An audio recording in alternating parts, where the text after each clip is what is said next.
Mun dangu Pak, jenengan Pak Sohi ngaten. Pun Nggih. di ngantos 30 tahunan lah Nggih. Wing kawit umur kalau nggak salah ya 16 tahun lah 16 tahun ya. sampai sekarang kan 55. Berarti anu nggih, marisi bapak nggih. Enggak, Enggak. enggak beres. Oh. Memang seneng atau Iya, karena kebutuhannya gitu. Bisanya gitu sih. Iya, betul, Pak. Secara umum para penderes bekerja mulai pukul 8 pagi hingga pukul 12 siang. Pertama sekali mereka mempersiapkan pongkor yang akan dipakai untuk menampung nira, di mana sebelumnya pongkor-pongkor tersebut diisi dengan larutan laru. Larutan ini berfungsi untuk menjaga agar nira yang diperoleh tidak cepat basi, karena nira akan diambil pada hari kemudian atau selama 24 jam. Sehingga pada saat diambil nanti nira tetap dalam keadaan segar. Mereka menuju ke lokasi kerja masing-masing, artinya setiap penderes itu punya pohon yang harus mereka deres. Untuk Pak Soheh ini mengerjakan 20 pohon kelapa yang kebetulan milik Pak Soheh sendiri, sehingga hasilnya 100% dimanfaatkan oleh Pak Sohih gitu. Jadi prosesnya ini sebetulnya kalau yang tidak terbiasa melihat itu pasti akan ngeri lah, karena mereka naik ke pohon tanpa alat pengaman apapun. Jadi saya sempat bertanya kepada Pak Sohih, kenapa tidak menggunakan alat pengaman. Beliau bercerita jika pernah dulu ada inisiasi menggunakan alat pengaman, tapi prosesnya terlalu ribet dan panjang. Dan bagi mereka, dalam hal ini para penderes, soal risiko ini sudah mereka sadari sepenuhnya. Namun dengan adanya alat pengaman pun pekerjaan jadi lebih lama, sehingga mereka memilih tidak menggunakan alat pengaman. Jika setiap pohon yang harus dinaikin itu setinggi minimal 25 meter, kalau dia mengelola 20 pohon berarti satu hari dia harus naik ke pohon kelapa itu sejauh 500 meter ya, 25 kali 20. Tentunya ini bukan jarak yang pendek, naik turun dengan resiko yang tentunya kita bisa lihat sendirilah gitu. Jadi mereka adalah pekerja keras dalam diam, sehingga disinilah tanpa mereka nampaknya gula kelapa itu tidak akan pernah ada. Hasilnya itu sangat tergantung pada tiap pohon, tidak bisa sama untuk satu pohon dengan pohon yang lain, sehingga setiap hari mereka tidak bisa memprediksi hasilnya. Khususnya pada saat musim hujan, kebanyakan nanti gulanya atau niranya kurang bagus itu. Sehingga pada saat musim kemarau biasanya niranya bagus dan jumlahnya lebih banyak, artinya tidak tercampur air gitu. Jadi kalau dalam satu hari Pak Sohi ini ada 20 pohon, berarti jumlah tersebutlah yang setiap hari harus dia kelola sendiri gitu. Nanti pekerjaan ini tidak ada hari kerja, mereka bekerja sesuai dengan kehendak mereka sendiri gitu. Jadi kita lihat lagi itu, mereka membawa pongkor yang kosong untuk dibawa ke atas, nanti ditukar dengan pongkor yang telah isi, yang dipasang kemarin ya. Jadi pongkor berada di atas itu hampir selama 24 jam.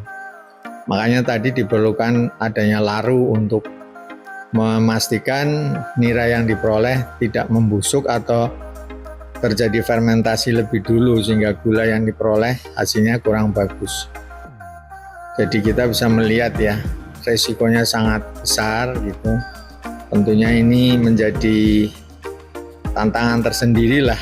Jadi mereka lah sebetulnya urat nadi utama dari proses produksi gula Jawa dimanapun berada gitu. Kebetulan di Indonesia yang terbanyak adalah di Kabupaten Banyumas dengan sentranya di Kecamatan Cilongok, salah satunya adalah Desa Pageraji. Jadi proses ini naik turun itu setiap hari gitu. Jadi tidak hanya satu hari. Sehingga nira yang diproses nanti biasanya oleh ibu-ibu atau istrinya ya hasil kerja dari suami masing-masing gitu. Jadi disinilah kerjaan memproduksi gula itu merupakan sinergi antara bapaknya atau suaminya dengan istrinya yang biasanya memasak nira yang diperoleh itu.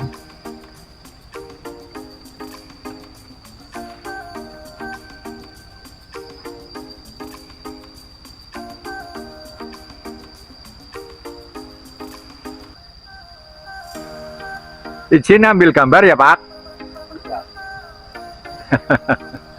Pak Sinten? Sudir. Pak Sudir.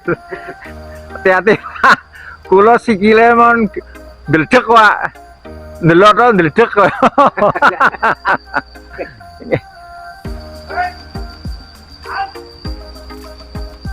Woi, Nangane pinten wit Pak Sudir? 30. 30? Lho. Niki anu mendreng napa? Mendreng. Mendreng. Oh. Niki wit sing kepinten niki? Niki songong wit. Songo. Mriko ngilen. Mangke mriko. Iya, teng mriko. Nggih. Monggo. Nggih. Itu dicampuri laru udah. Laru. Niki Laru. nggih. Laru niku ndamel sing napa? Ya niku apa gamping lah. Gamping. Aku niku Nggih. jejeri Nggih. kan langsung di jejeri niku air Nggih. Terus diwehi anu napa manggis. cangkang. Nggih. Cangkang manggis. Nggih. Mangke aire niku. Akhirnya niku kan kuning. Nggih. Siap. Ya. Matur nuwun Pak. Ya ya. Nggih. Hati-hati. Ya ya. Nggih.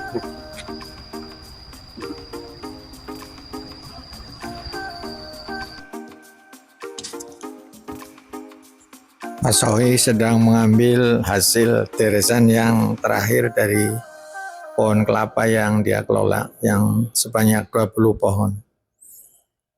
Prosesnya secara prinsip ya monoton gitu, tapi monoton dengan resiko yang sangat tinggi gitu. Sehingga kita benar-benar harus menghargai, mengapresiasi. Tanpa mereka Banyumas tidak akan dikenal sebagai penghasil gula kelapa. Dari sinilah nanti mereka hasilnya dikumpulkan untuk selanjutnya diproses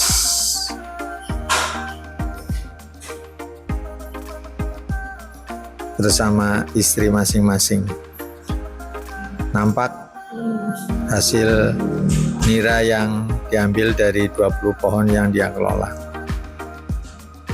Nanti hasilnya dikumpulkan, langsung dimasukkan ke wajan.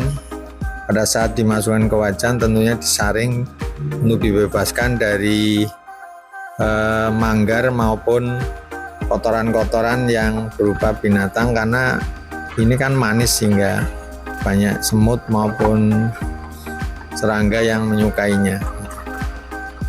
Jadi inilah prosesnya, proses yang berulang terus dengan resiko yang juga berjalan terus. Subhanallah, sungguh mulia pekerjaan mereka. Tanpa mereka kita tidak akan pernah bisa memakan gula kelapa. Bahkan dari gula kelapa inilah Banyumas kini juga mengekspor dalam bentuk gula kristal ke berbagai negara. Terima kasih.